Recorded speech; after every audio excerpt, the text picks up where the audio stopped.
Minnesota Vikings at the Carolina Panthers. Vikings are 1 to 1.5 point favorites. 45.5 to 46 is your total in this one. The Minnesota Vikings survivor players everywhere rejoiced this past week as they kicked a 54-yard field goal as time expired to just win the game. Also, teaser leg players, if you got in early on the Vikings, also rejoice because they did win by 2. They covered the 1.5, of course, pushed the 2 even for you when it looked like it could be dead. So there were a lot of reasons that you were jumping up and down about that kick going through if you were back in the Vikings this past week. The Carolina Panthers have regressed a little bit over the last couple of weeks. We kind of saw this coming. That defense was never going to be the number one defense in all of the NFL. And we knew that. You can only play the people that are put in front of you. So it's not an indictment on the Carolina Panthers really in general. It is just there is, at the end of the day, your schedule is what your schedule is, and they played a rather easy schedule to begin the season.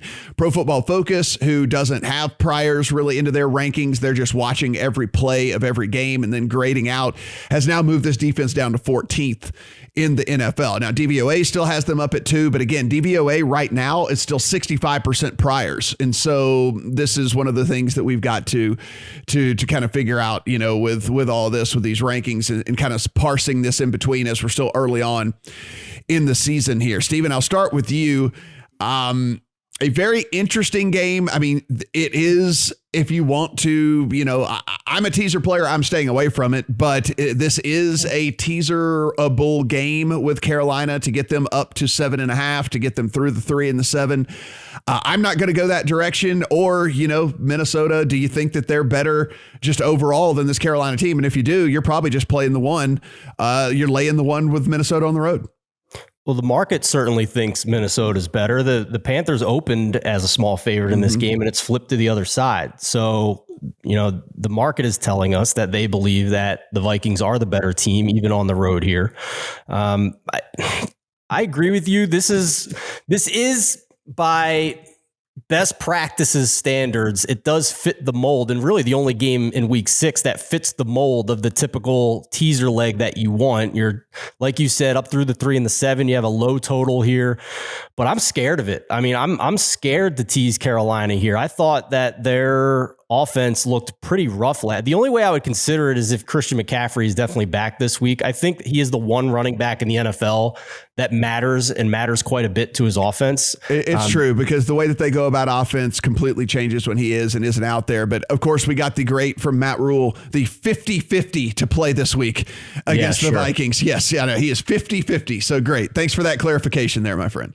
But this offense, though, overall for the season has been bad in a lot of areas here. And I mean, the Eagles were trying to hand them that game last week. I mean, the offense couldn't do anything for Philly last week, and they wind up getting 10 points off of 2 Carolina turnovers that put them in field goal range already, and they wound up scoring a touchdown on less than a 30-yard drive on the other. So they basically handed the Eagles that game. And the Carolina offense is, outside the top 20 in all of these different advanced statistics that we care about here. So, listen, the Vikings defense has some flaws in certain situations as well. Their pass rush hasn't been great in terms of pass rush win rate. But if you look at pressure rate, they are actually pretty good. So it's hard to decide what this Vikings defense is. But the offense is so bad for Carolina that I have a hard time backing them in this game, even when it flipped to them being a small favorite. Brad, we're looking at a Minnesota team here. It looks like guys were just given kind of veteran days here. There was no Thielen, no Jefferson, no Madison, all at practice. I should say not at practice on Wednesday for this Vikings team. We'll know a little bit more as the week progresses, the status of all of those teams. I mean, this Vikings team is very, very interesting. They have to kick a last-minute field goal to win a game. They've had last-minute field goals kicked against them and or fumbles go against them and whatever. Like, this team could have a better record on paper and could look a little bit more shiny entering this game than it actually does. Listen, we know that the one thing about Kirk Cousins is he's pretty good when he has time, and when he's pressured, he's not all that good. And if we look right now, the pressure rate from Carolina coming is the number one pressure rate defense in the league right now. They are number one in pass rush win rate. They are the second most blitz happy team in the NFL as well. Do you think that they can get in the backfield enough to really kind of mess up what Kirk Cousins' Vikings team wants to do? Yeah, I do. I do think they can get in his face because of those pass rush metrics that you've just mentioned there, best in the league in a couple of important ones. And then the Vikings offensive line, 21st in the NFL in pass block win rate. And they're particularly weak at left tackle. They're kind of toggling two players in and out right now. That kind of shows you if you've got two left tackles, you probably don't have one.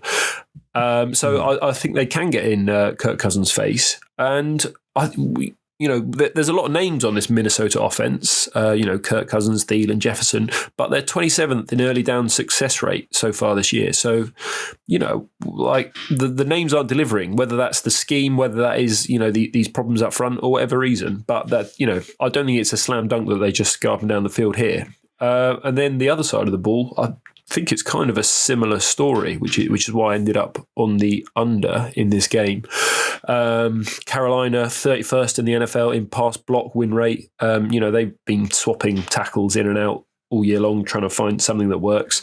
And Minnesota comes in with a 6th rank in PFF defense, 2nd in pressure rate. So I think they're going to be in Sam Darnold's face as well. I would say quickly, we saw this last year with the Carolina offense. I think they came out the gate quite hot. They're quite well schemed in the first half. Joe Brady, he's got a lot of plaudits, and then they slowed down throughout the year. I think possibly as people figured out the scheme a little bit, and I wonder if we're starting to see that again because like the Eagles shut them out last week. The Eagles aren't a good defense, but they dominated the offensive line, as we expect the Vikings to do, and the Panthers just did nothing. So with this total sitting at 46, I thought the under was quite a nice look.